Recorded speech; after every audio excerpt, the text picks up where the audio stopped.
want to just share some brief information with you about electronic and digital media and how it compares in some of these senses against print. So sustainable forestry.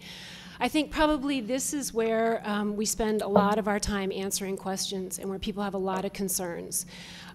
You know, we all get the bills in the mail that say, if you want to save a tree, sign up for electronic billing. We get a lot of messaging every day that if we don't print, we're going to save a tree and we're going to save forests. So I'd like to share some information with you, first of all, about the health of the forests in North America, and then secondly, about some programs that are in place that are helping make sure that those forests are sustainable and that they're legally harvested. 1/3 of the United States is forested. 1/3 of it. That's 751 million acres, and that's more trees than we had 70 years ago. The forest land in the last 30 years has increased by 5.3 million acres. And something that might be of interest to you, each tree can absorb 10 pounds of CO2 in a year.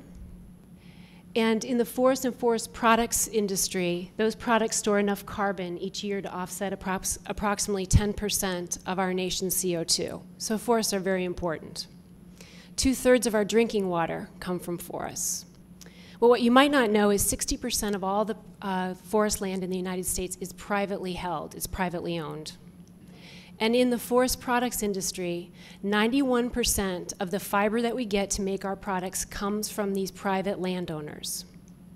They plant about 4 million trees every day, and print on paper gives these landowners a reason to continue to forest and grow trees. If there is not a reason or a demand for product, for wood fiber products, for paper, they will be selling their land and looking for other ways to make money.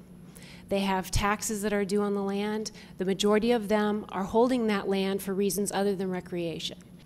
So we've established that we've got this great forest land in North America, how important it is. Chain of custody or certification is very important to making sure that those forest lands are managed the right way, that the wildlife that is a part of that forest, the biodiversity of that forest, is protected, that the water within the forest is protected, and chain of custody sustainable systems help us do that. You're probably most familiar with these three. These are the most popular chain of custody plans or organizations.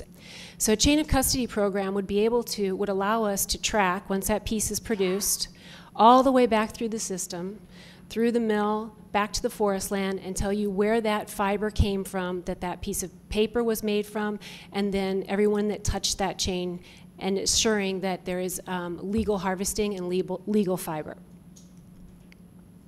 So again, we've got two really strong programs and really strong ways to protect forestry, the forests in North America, sustainable forest programs, as well as making sure that when products come into the country, you're not buying something that's illegally harvested. So between Forest Certification and Lacey Act, we've got a good system here in North America. When we look at recovery rates within the municipal waste stream, that's where this information comes from. And as you compare paper with glass, metal, plastics, especially plastics, we're recycling at much, much higher rates. We're looking at 62% versus plastics at 7%. So we've got a really robust, a really strong recycling program in North America.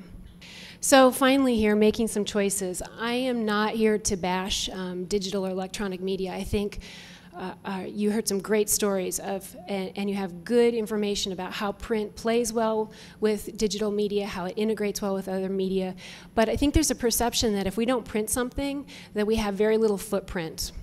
So let me share a few things with you here. First, we've talked about how paper is biodegradable, reusable, recyclable. But as much as we like our electronic devices, they don't grow on trees, and they're not made from renewable sources.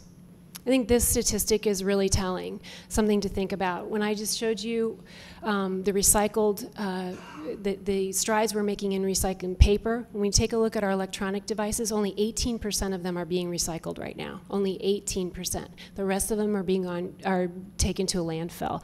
1.84 million tons of these devices will be disposed of, or were disposed of in the United States in 2006.